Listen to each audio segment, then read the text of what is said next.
வணக்கம். சீதாஸ் பேஜஸ். இன்றைக்கி super Singh junior 11 July 19th Sunday அன்றைக்கி எபிசோட் 22. இது வந்து பாக்யராஜ் சாருக்கான இருக்கிற ஒரு ரவுண்ட். இது செலிப்ரேட்டிங் பாக்யராஜ் அப்படின்னு சொல்லிட்டு செகண்ட் டே இன்றைக்கி.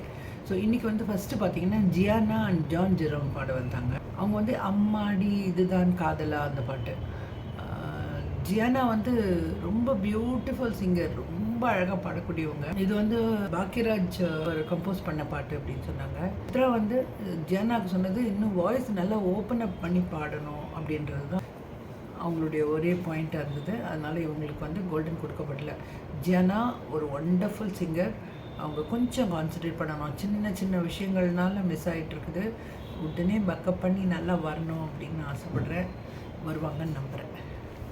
அடுத்தது வந்து தவசீலி அண்ட் சர்வேஷ் பாடம். ரெண்டு பேருமே ஒண்டர்ஃபுல் சிங்கர்ஸ் தெரியும் நமக்கு.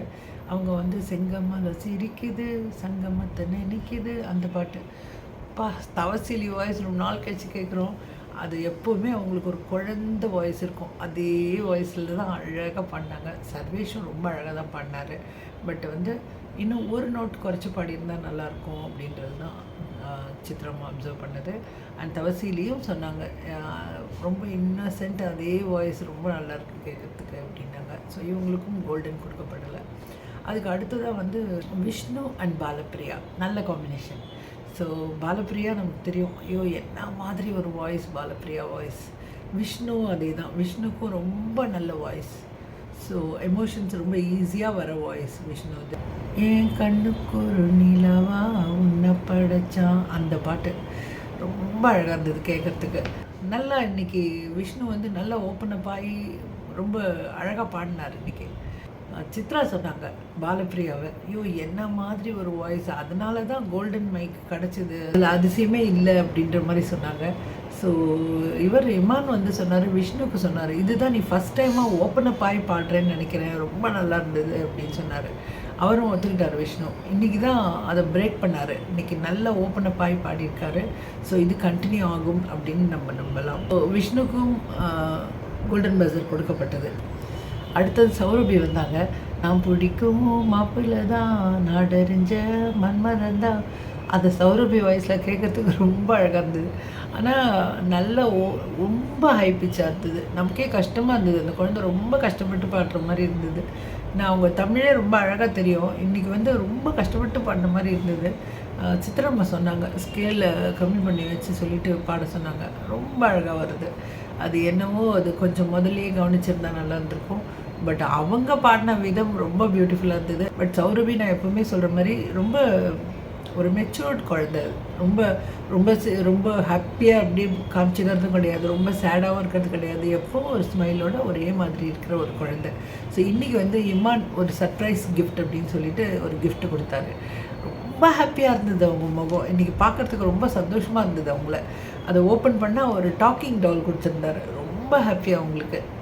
ஸோ இமான் ஆரம்பிச்சிட்டார் திருப்பின்னு நினைக்கிறேன். நிறையா கிஃப்ட்ஸ் கொடுப்பாரு. இப்போ திருப்பி ஆரம்பிச்சிருக்கிறாரு. சௌரபி இஸ் வெரி ஹாப்பி.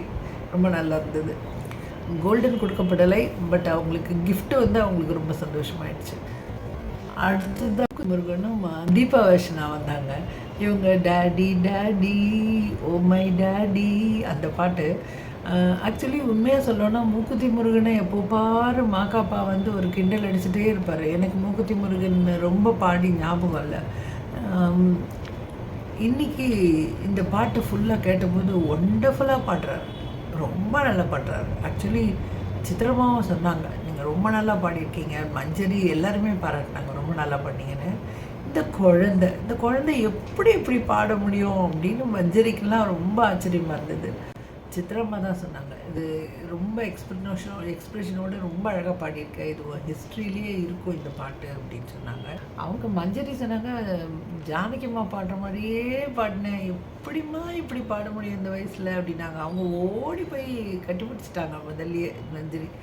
அப்புறம் இமான் சொன்னார், பல் வராமலே இருக்கலாம் போல் இருக்குமா, ரொம்ப நல்லா பாடுறோம்மா பல் இல்லாமல் அப்படின்ட்டு சொன்னார். அவங்க வந்து உண்மையிலேயே அந்த பையன் கெட்டப் தான் போட்டிருந்தாங்க. ரொம்ப க்யூட்டாக ஆடிக்கிட்டே இருந்தாங்க. ஐயோ ரொம்ப க்யூட்டாக இருந்தது. அதாவது சின்ன சின்ன வார்த்தைகள் தான் ஓஹோ அப்படியான்ற மாதிரி வார்த்தைகள் தான். ஆனால் அதெல்லாம் என்ன மாதிரி மாடுலேஷனில் என்ன மாதிரி பாடினாங்க, ரொம்ப க்யூட்டாக இருந்தது அவங்க பாடினது. இவங்களுக்கு கோல்டன் பஸர் கொடுத்தாங்க. அடுத்தது சர்வேஸ்வரன் வந்தார். அவர் வந்து சின்னஞ்சிறு கிளியே அந்த பாட்டு. சர்வேஷனுக்கு சொல்லணுமா, இந்த பாட்டை அப்படியே உண்மையிலேயே நம்மளை அப்படியே கலங்க வச்சுட்டாரு. எனக்கும் ஒரு 2வது லைன் அவர் பாடும் பொழுதே எனக்கு கண் கலங்கிடுச்சு. அவ்வளோ ஒரு அழகாக பாடினார். அவருக்கு எப்போவுமே ஹை பிச் ரொம்ப ஈஸியாக அப்படியே டச் பண்ணிட்டு போவார். இந்த பாட்டை ரொம்ப ரொம்ப ரொம்ப அழகாக அந்த எமோஷனோட ரொம்ப அழகாக பாடினார். நமக்கு வந்து அந்த எமோஷன் உடனே அப்படியே தாக்குற மாதிரி இருந்தது. அந்த அளவுக்கு ரொம்ப அழகாக இருந்தது. இது பாடி முடிக்கிறதுக்குள்ளே மஞ்சரி அப்படியே ஓடி போகிறாங்க கிஸ் பண்ணுறதுக்கு அவருக்கு. பின்னாலேயே சித்ராமாலாம் அவ்வளோ ஈஸியாக இறங்க மாட்டாங்க. சித்ராமாவும் இறங்கிட்டாங்க. இமான் 3 பேருமே ஸ்டேஜுக்கு ஓடிட்டாங்க. ஓடி போய் ஒரே மொத்த மழை இன்றைக்கி. சித்ராமாவும் என்ன சொன்னாங்கன்னா, அப்படியே கூஸ் பம்ப்ஸ் வந்துடுச்சு, எனக்கு அப்படியே அழுக வந்துடுச்சு, அவ்வளோ அழகாக இருந்தது அப்படின்னு அவங்களும் ரொம்ப பாராட்டி பேசினாங்க. இமான் வந்து அழகு அழகு அவ்வளோ அழகு அப்படின்னு சொல்லி அவரும் பாராட்டினார். ரொம்ப சந்தோஷமாக இருந்தது. எல்லாருமே ரொம்ப, அவங்க அம்மாவும் அப்படியே கண் கலங்கிட்டே இருந்தாங்க. ஸோ கோல்டன் ஷவர்லாம் கொடுத்துட்டாங்க. அப்புறம் இவர் சர்வேஸ்வரன் வந்து, நான் ஒன்று சொல்லட்டுமா மாகாப்பா அண்ணாக்கு? சரி சொல்லுனாங்க. மாகாப்பா பிரியங்கா 2 பேரும் அந்த ஸ்பான்சர்ஸ் எல்லாம் சேர்ந்து எப்படி ஆங்கரிங் பண்ணுவாங்களோ மொத்தத்தையுமே அவரே சொல்லி முடிச்சிட்டாரு. உடனே இவங்க நமக்கு வேலையே இல்லைடா போலாம் மாக்காப்பா அப்படின்ட்டாங்க. மாக்காப்பாவுக்கு இனிமேல் வேலையே இல்லை அப்படின்ன உடனே அவர் அப்படியே போயிட்டார். அப்புறம் அவர் திருப்பியும் கூப்பிட்டு மாக்காப்பா என்ன வர சொல்லுங்கன்னு சொல்லி திருப்பியும் ஆரம்பித்தார். அவர் மாக்காப்பா அவருடைய கோட்டையை கட்டி இவருக்கு போட்டு விட்டார். ஸோ அது மாதிரி ரொம்ப ஃபன்னியாக இருந்தது. ஆனால் அவருடைய மெமரி நம்மெல்லாம் இந்த கியூ கார்டு வச்சுக்கிட்டு பார்த்துக்கிட்டு அப்பப்போ ஞாபகம் வச்சுக்கிட்டு தான் சொல்கிறோம். அவ்வளோ விஷயங்களையும் ஒரே அடியில், சின்ன பையன் மெமரி நல்லாயிருக்குன்றது வேறு, ஆனால் மொத்தத்தையும் அவ்வளோ அழகாக பண்ணார் அவர். அதுக்கும் ஒரு பாராட்டு நிச்சயமாக நம்ம தெரிவிக்கணும் அப்படின்னு சொல்கிறேன். அடுத்ததாக அந்த 7 நாட்கள்லேருந்து ஒரு குட்டி ஸ்கிட் மாதிரி பண்ணாங்க. இவங்க தீபவர்ஷனா அண்ட் மெலடியன், ஆரியன் வந்து பாக்கியராஜ் ரோல் பண்ணாங்க. ரொம்ப அழகாக இருந்தது, க்யூட்டாக இருந்தது. மலையாளம் தமிழ் கலந்ததுன்றதுனால அது ரொம்பவே அழகாக பண்ணாங்க. ஸோ இதுக்கு அடுத்தது ஆரியன் அண்ட் மீனாட்சி பாடம் வந்தாங்க. கவிதை அரங்கேறும் நேரம். ஆரியன் வந்து நம்ம சொல்லவே வேண்டாம். ஏற்கனவே அவர் வந்து ஒரு ப்ரொஃபஷ்னல் சிங்கர் தான். அவர் அந்த அதாவது ஒரு பாட்டை எடுத்தார்னா நல்லா ட்ரெயின் பண்ணிக்கிறாரு. அதில் ஒரு சின்ன சங்கதி கூட மிஸ் பண்ணுறது கிடையாது. என்ன எப்படி பாடணுமோ அப்படி பாடுறாரு. அது ரொம்ப அதிசயமான ஒரு விஷயந்தான் அது. அந்த பாட்டை கேட்கும்போதே 3 பேரும் ஒருத்தர் திரும்பி திரும்பி பார்த்துக்கிறாங்க. என்ன இப்படி பாடுறாருன்னு திரும்பி திரும்பி பார்த்துக்கிறாங்க. இமான் வந்து சொன்னார், என்ன ஆரியன் நீ இப்படி பாடுற அப்படின்னு சொல்லிட்டு, பெரியவங்க பாடுற மாதிரி பாடுறியே நீ, ஒரு குழந்தை பாடுற மாதிரியே இல்லை, ஒரு பெரியவங்க பாடுற மாதிரி இருக்குது, சூப்பர், இது வந்து ஒரு இறைவனுடைய வரம் தான் இது உனக்கு அப்படின்னு சொல்கிறாரு. ஸோ மஞ்சரி சொல்கிறாங்க, நீ பேசும்போது குழந்தையாக பேசுகிற, ஆனால் பாடும்போது பார்த்திங்கன்னா ஒரு அடல்ட் பாடுற மாதிரி பாடுற நீ.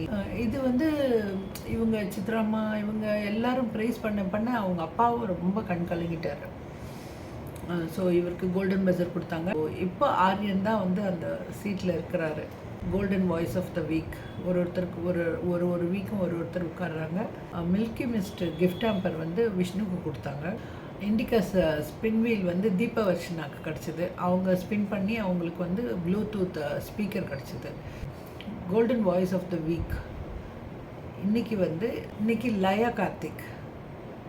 சரியான சாய்ஸை லயா கார்த்திக்கு இன்றைக்கி கொடுத்துருக்காங்க. ரொம்ப அழகாக இருந்தது, க்யூட்டாக இருக்குது. ஆரியனும் பக்கத்துலேயே அந்த தள்ளி உட்காந்துக்கிறாரு. இதுதான் சண்டே எபிசோடில் இன்றைக்கி நமக்கு நடந்தது. ஸோ அடுத்த வாரம் இன்றைக்கி எலிமினேஷன் இல்லை, அது ரொம்ப பெரிய விஷயம். ஸோ அடுத்த வாரம் என்ன நடக்குது அப்படின்னு பார்த்துட்டு அடுத்த சனிக்கிழமை மீண்டும் உங்களை சந்திக்கிறேன். நன்றி, வணக்கம்.